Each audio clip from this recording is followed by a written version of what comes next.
Well, hello and welcome to episode 3 of the F1 Starting Grid podcast. We are so excited to be here. I'm Micah, Barry, and Chad, and we today are going to talk about the first race of Come the on. season. Yeah. Let's go. We are back. We are Yes. so excited. I couldn't tell you the excitement I felt when the grid was lined up and the back markers were lining up and the lights were turning on, and I'm like, I'm so excited right now. All my friends were like, yeah. And just that excitement is what we're all huge. about and what makes Formula One such an incredible sport to be a part of. Today we're going to talk about race recap for this incredible yet kind of boring at times first race of the season. Let's go. Bahrain. Yeah. Okay, but who was really you guys didn't get up and watch it live like me. No, who's the more commited fan here? Who's the in more America, fan? it's a little tricky. It's a little tricky. Yeah. Sounds like excuses, guys. Excuses. Priorities, right? Yeah.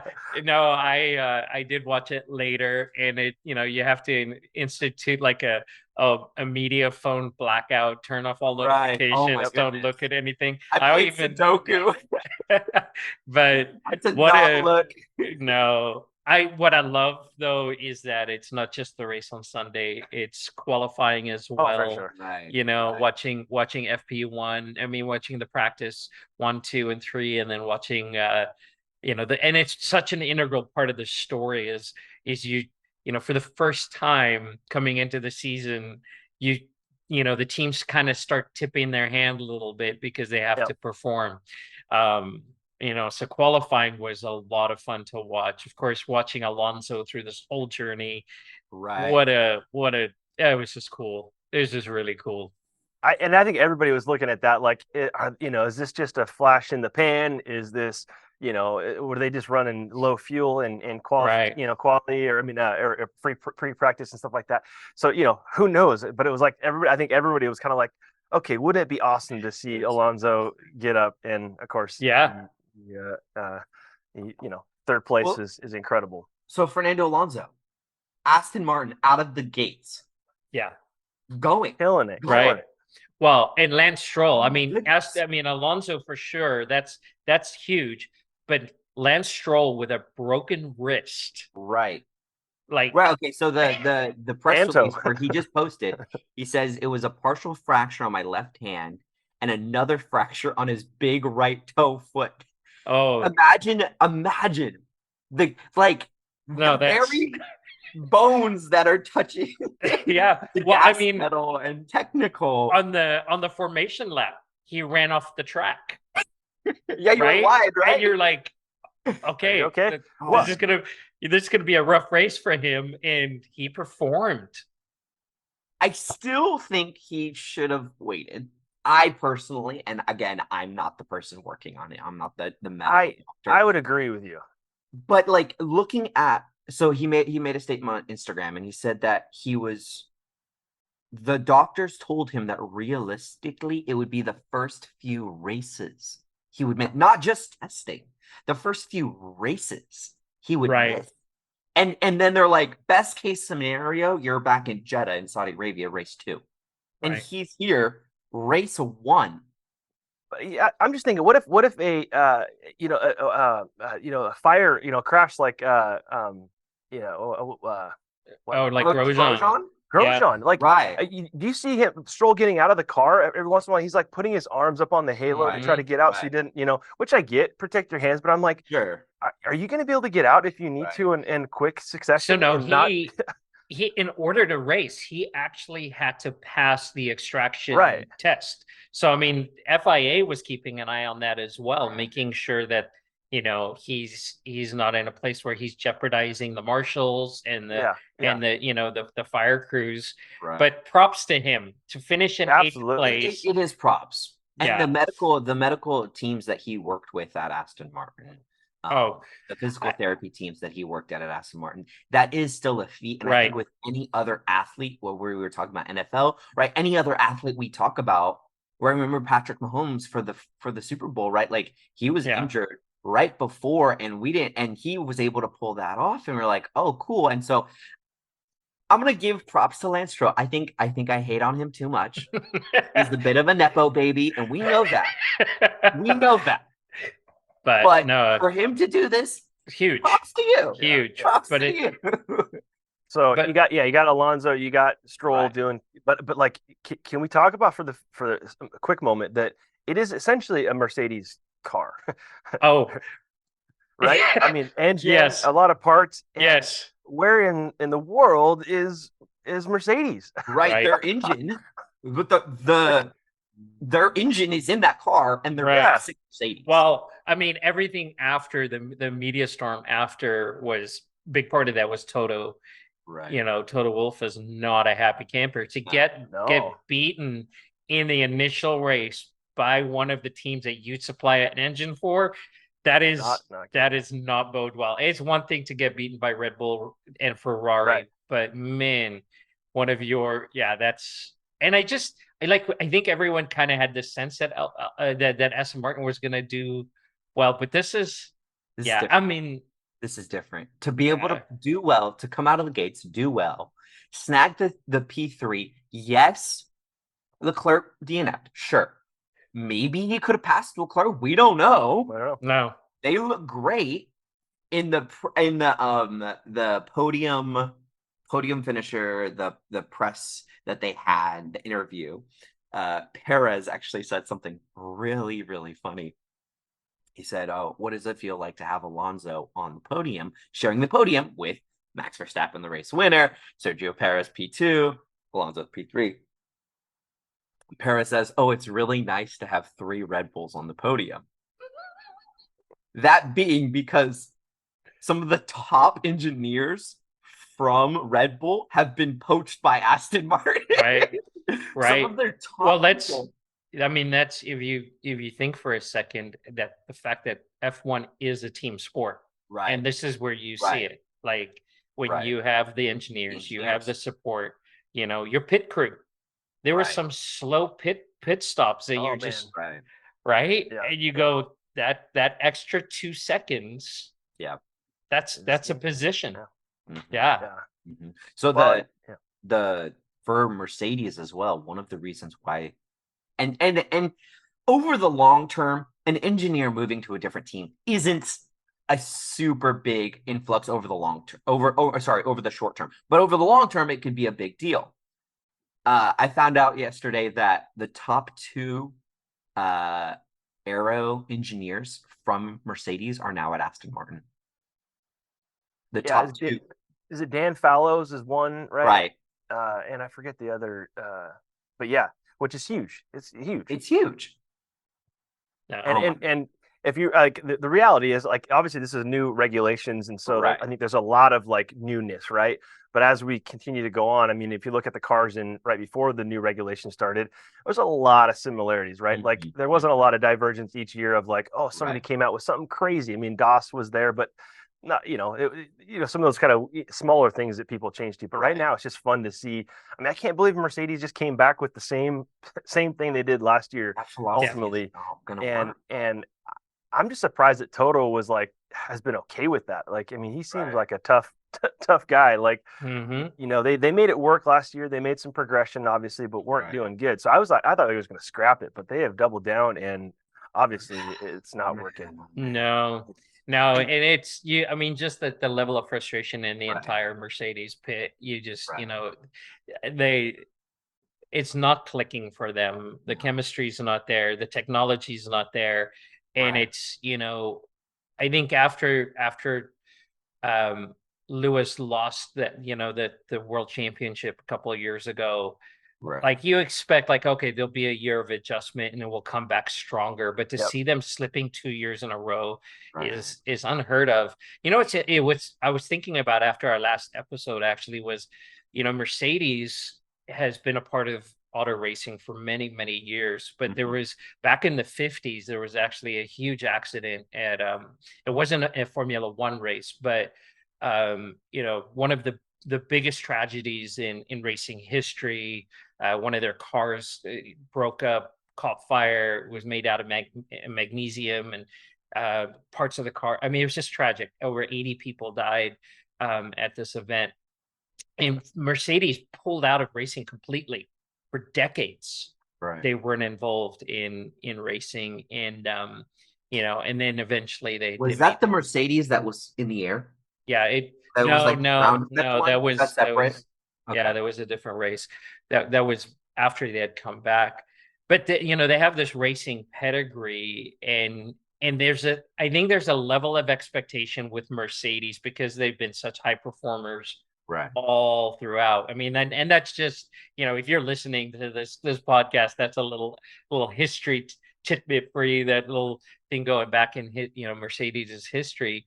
But they've always dominated. They've just always kind of expected to be at the front. So that's why I think the slipping these last couple of years has just really been, and I get Toto's frustration, because it's like we are, and then on top of that, to add insult to injury is a car with one of their engines beats them. But I'm so stoked for Alonso. Leclerc, Ferrari, it's racing, right? It's racing. It's reliability plays into this. It's not just speed. It's not just driver proficiency. It's reliability, and stinks for Ferrari coming out of the first race of the year, because last year Leclerc won that race. Mm-hmm. Yeah, and Red Bull, both of their cars. Yep. DNF last year, which was the start of, like, everybody's like, what? Are you kidding? So yeah, so we don't have to talk long about Red Bull, but like, just dominant. I mean, should we even bring it up? Right, 2022-23 season is over. We know that Max has won. Red Bull has won the championship. Here's a pipe for maybe P2 with Aston Martin. Like, it's on. Yeah. No, listen to his radio. He's just like, he's like on a Sunday stroll, turning down the engine, checking stuff. I mean, he's like, I think I feel a little bit of weirdness back here, and he's, can adjust things, and he just was like out for a Sunday drive. He was, he really, really was, and to watch him. I mean, and we've talked about this, about how, just in our conversation offline, about Max is not the biggest personality in the sport. He's kind of an anti-personality, but he's a serious racer, and that's where it shines. It's wild to watch him and to watch him dominate. But then Perez as well. I mean, it was a solid race for him, and was looking strong. So I want to hear you guys' thoughts about pit strategy, how many times they're stopping, because Bahrain is supposed to be like this, you could if theoretically could almost do a one stopper, but then there was the two stoppers, and we had people stopping towards the end of the race, even a third. Per Lando Norris, I think he was in the pits every couple of laps. He was making a stop. Yeah, that was a bummer. And then what was it? Piastri, his car just turned off. Right. They changed the steering wheel. Oh yeah. Well, he was the shifting issue, but yeah. Chad, what are your thoughts? I mean, just about pit stops and the strategies. I mean, it's just fun to see the different things that people are throwing at the wall. I mean, I don't know. Yeah. It's interesting. Obviously Lando. Yeah. What did he have? Like hydraulic issues? So they kept topping it up. Which with that one, I'm like, why do you do you want to just DNF this? I mean, you're putting more mileage on the engine. Like maybe they're trying to work out some other issues. And just getting some more time on the car. That right there is called Zach Brown pride. That's all that is. Man, I think he is in hot water. Yeah. I think he's in hot water. He's Zach Brown, but now he's not the one doing the calls. He's the one doing the business. Like Toto, they're the one doing the business of the organization. The calls are when the strategy come down to the principles. And that's what, so I was just looking, Bahrain actually has 5 out of 5 for asphalt abrasion by Pirelli. Okay, so it's a high some wear. of the highest heavy deck wear that it's going to be on hang the car, on. and it's But not I want to for the T5. I want to go back to talking about Zach because this is interesting. So the one person that you look the most alike. Whatever. McLaren, horrible weekend for McLaren, right? Just not what they were hoping for by a long shot, you know. But I think the Zach Brown thing is interesting because it is Mikey, you make an interesting point. Zach Brown is the CEO. He's not the team principal yet. Like if you watch Drive to Survive, like he's the face. He's overly involved in his team, and I think there's so much meddling going on that it's kind of mudding the waters for them. But yeah, not a good weekend for McLaren. Such a bummer. You know, I think Lando, I wonder how long Lando's going to actually stick around and ride this out with them. And again, McLaren running a Mercedes power unit, right? So they should be up where Aston Martin is. They should be performing that well, which they have in the past, but not a fun weekend for them at all. That was I think one of the bummers of this race was the rookies did not come out of the gates firing, except Logan Sargent. Logan Sargent. Oh my goodness. And you guys in one of our first podcasts said, hey, it'd be awesome to see Williams come back. And I'll say this, even though it may not be the dominance that you expected, it's the dominance that they deserve. Listen, redefining dominance for Williams. I mean, yes, historically, historic team, absolutely. But for them to finish the way that they did, so where were they at? So Williams was 12 P10, I believe. P12 and P12. That's a dominant. That's dominant for Williams. So I was watching. I went back and I watched Logan's lap 1. Oh my goodness. So many overtakes. It almost like I was expecting, and maybe I'm a little bit hurt by Mazepin. Maybe I'm a little bit hurt by like rookies coming in and making these little mistakes. Yuki, his first year, mistake after mistake. Mick, mistake after mistake. Nikita, mistake after mistake. And so maybe I was giving rookies a little less confidence, especially with Logan. He's an American. He's kind of like there just to be American. He's not there to be a good driver, even though he's a very well-established driver. He is a good driver. And to come into the Williams and to be able to score a P12 on his first outing, maybe not points, but a P12, man, George Russell Williams only wished he got a P12. My goodness. It was a delight. Yeah. That was a delight. It was fun to watch.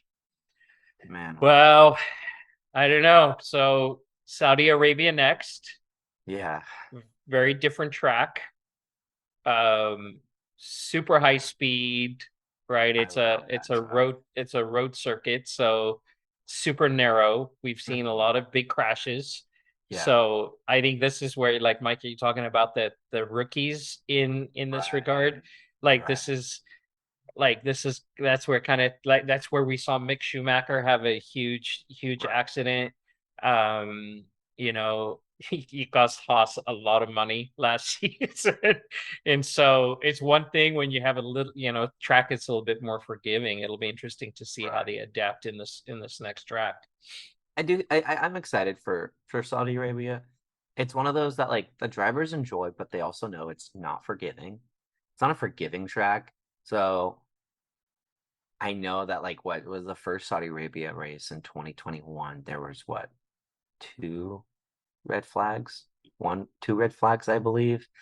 And remember the whole kerfuffle about they were in the wrong positioning, and then Ocon was like in second and he passed Red Bull, and then they had to reposition when they were back in the pits, and there was this whole stuff going on. I'm excited for it. It's fast racing. maybe it's not my favorite track of the grid, of the schedule, but it is one of those that I know it will cause a shuffle. Yeah. That no matter how you qualify, you could end up in a position you did not expect at the beginning of this race. Mm-hmm. Yeah, I agree. It'll also be interesting just to see like what teams are starting to bring. I mean, do teams bring in upgrades super quick too for this track, or is it coming? I know McLaren has talked about like they don't have upgrades for a bit, Right. which is kind of crazy when they knew that they were already coming into to even the preseason stuff with a bad car. Yeah. So I know it'd just be interesting to see how that plays out in all of this as we continue to progress. But yeah, super excited for Williams. I think Logan, I confirmed just we have an American on the grid, Right. Right. Right. Well, and he's not Nick, just a Nick DeFries did Right. well as well, and yeah, I had some predictions about him that didn't yeah, pan out, but yeah. he ran a strong race, and that's I think overall, like Micah, you were saying, kind of maybe a parts a boring race. Right. But I think we saw a lot of midfield Mhm. passing. There were some just some really, really great overtakes. And I mean, we'll just keep coming back to Alonso because it was Max might have won the race, but it was Alonso's race. It was a It long was, and he time. was just in rare form. His pass around Hamilton, the way that, I think it was turn 10.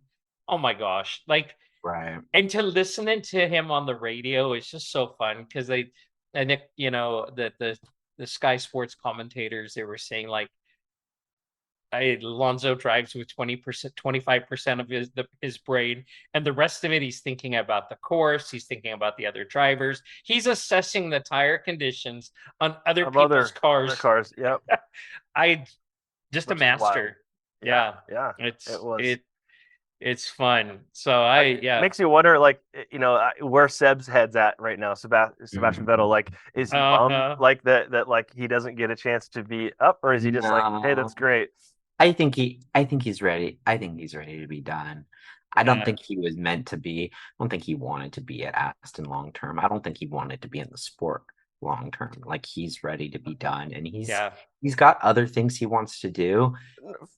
Yeah. I mean, yeah, like could It's we see a a comeback? Sure, like Michael Schumacher, but Oh like no, I don't yeah, think that it's necessary. Like no. he doesn't have to prove There anything to anyone. I'll say that. yeah. Like There's got to be a little bit of him though. Like he could have been in that seat, right? that's what I mean. Like he could, like, one more year, or right. what if they had this? Why didn't they Yeah, have this last year? I mean, just not like, yeah, he wants to come back, but I'm sure he's just kind of like, man, the year that I leave, they have a car that's actually yeah. gives them a little chance. But you're totally right. He's done for sure. Do you think that Seb and Fernando, do you think Fernando is a better choice because he'd be outperforming Seb?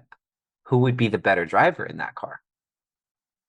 Because the way I'm seeing Fernando Alonso, yes, it's a much better car from last year. They've gained so much speed over the winter break, it's insane. But the way I see Fernando fight, a little bit more aggressive, a little bit more forgiving. If there's a space, he's gonna take it. If there's an opportunity, he's gonna go for it. I don't see that same type of ferocity as In Vettel. Seb. No, I mean, Maybe but that's what Lawrence wants. Vettel's just a nice guy. There's a really cool picture someone reposted this week of like at the end of last season, Vettel invited all 19 drivers to dinner, Right. and they all showed up. Like there's no one else in last year's grid. There's none of the other drivers that it could pull that off, and he was just that nice guy. I think but Alonso is kind of the bad guy. He's the bad boy of Formula One, and I think there Oh is. yeah. Did you on Drive to Survive? I don't know if you guys have watched any of that season, but like when they talk about when Alonso is making the shift, he's just kind of like, when they talk about I'm moving over, it's just kind of like, it's business. I'm just they gave me a better offer. I got a better car. Like I'm just gonna go. Like he has no qualms about him. Or so I think you're right. Seb didn't used to be the nice guy. He didn't used to be known as that, but different season of life. So yeah, it is interesting. He matured and no. Have you guys watched the on Amazon the Fernando series on Amazon? Yeah, I've not watched. I mean, it's essentially Drive to Survive, but just about Fernando Alonso. And it gives you a really good good insight into like his discipline, his headspace, and he's just as the oldest driver on the grid, he's just hungry for it, and it shows. It'll make these stats. I was looking up these stats yesterday because I was really interested in Fernando Alonso and his career. And I wanted to check, I want to show you guys something that I found. So Max Verstappen won his 36th Grand Prix yesterday, by the way. Mm-hmm. Fernando Alonso has only won 32 races in his career. Right. This is that's what is mind-boggling to me about Max Verstappen is that even though he's dominant, I still don't see him as a figure of Formula One the same way I see Lewis Hamilton, Fernando Alonso, Sebastian Vettel, but he's becoming this character. For sure. Over the course of his career, Fernando Alonso has scored 2,076 points. Here's the thing. Max Verstappen has scored 2,036. This season, he will pass Fernando Alonso with more points scored. This season, he will become a more successful driver. I mean, he's already. And how old is Max? How old is Max? Younger than me. 24. 25. Yeah. So 25. You're looking at. I mean, we truly are witnessing probably one of the greatest drivers in the history of the sport. Absolutely. It is, and that's pretty amazing considering the company he keeps. And it's. Right. Well, and I think a lot of us, I mean, even before he started having his dominance, thinking of will we ever see somebody at that level relating to Hamilton, right? Right. And I think I was, it could be the end, especially with the cost cap and all these things coming in. It was will we ever see that? Will he get 8? I don't know. Who knows? But just the fact that the dominance at this age and so quick, who knows? But I remember that around Ayrton Senna. No one's ever going to be, and then it was Schumacher, and then it was Hamilton, and I think for every couple of decades you're going to have a standout driver. If the timing works out, the right driver with the right team, right car, that's what we're seeing with Fernando Alonso. Finally, is he's making a right career choice move, and maybe he's not championship winning car, but he's found a place that he's able to perform in. With Max, it's just they are so in tune. Yeah. And they also have years of losing. Years of not doing good to finally actually be able to be a dominant force. Yeah. Well, it was a good race. Overall, it was a good race. Maybe a little boring, but I think strategy-wise, good to see kind of how the teams, what kind of headspace they're in. I love Haas with their 3-person box on the wall. Their little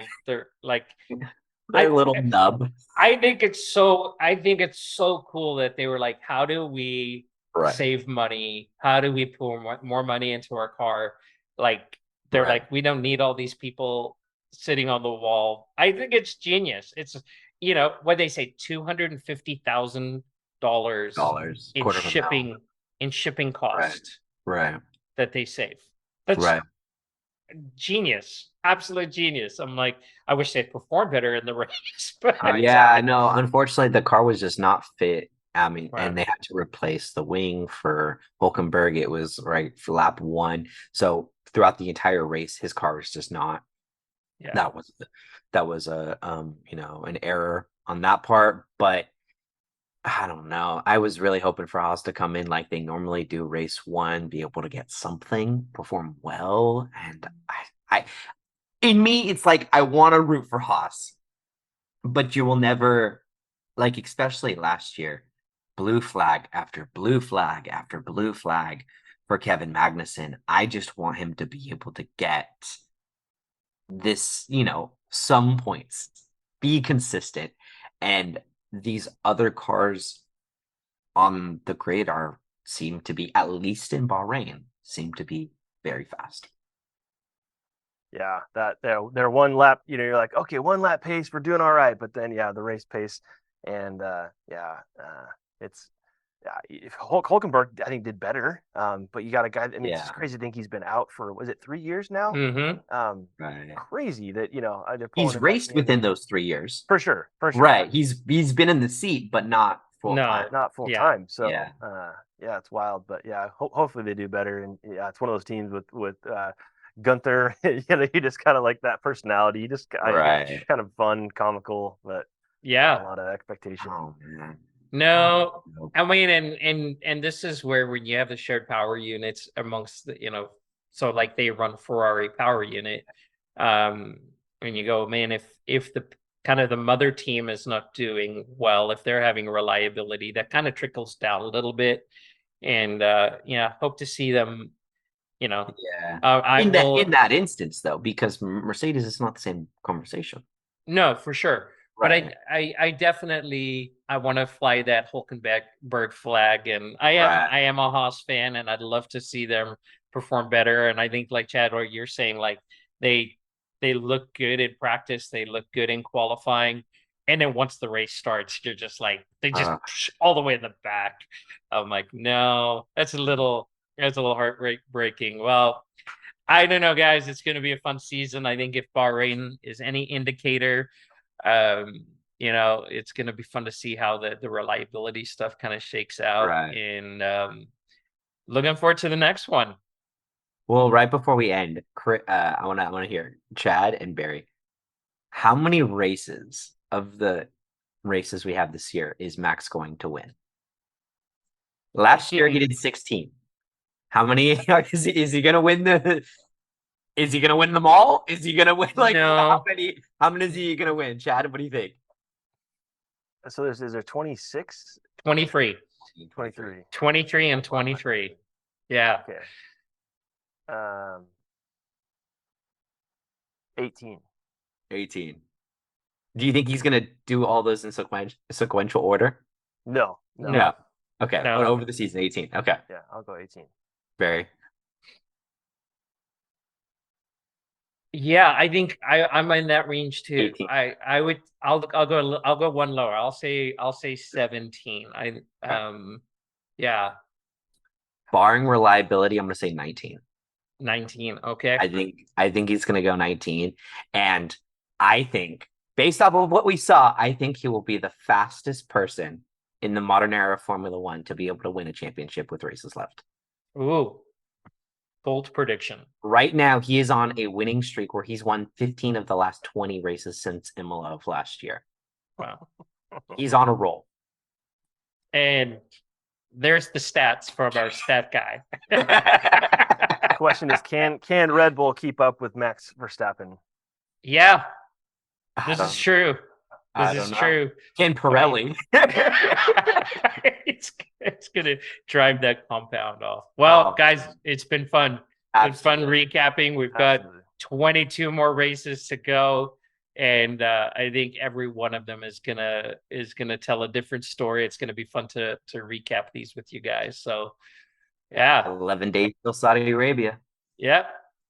Well, thanks everyone for joining us on the F1 starting grid. It's like, subscribe, follow, share with your friends, and we'll have a good season together. Thanks a lot. Adios. Bye, guys.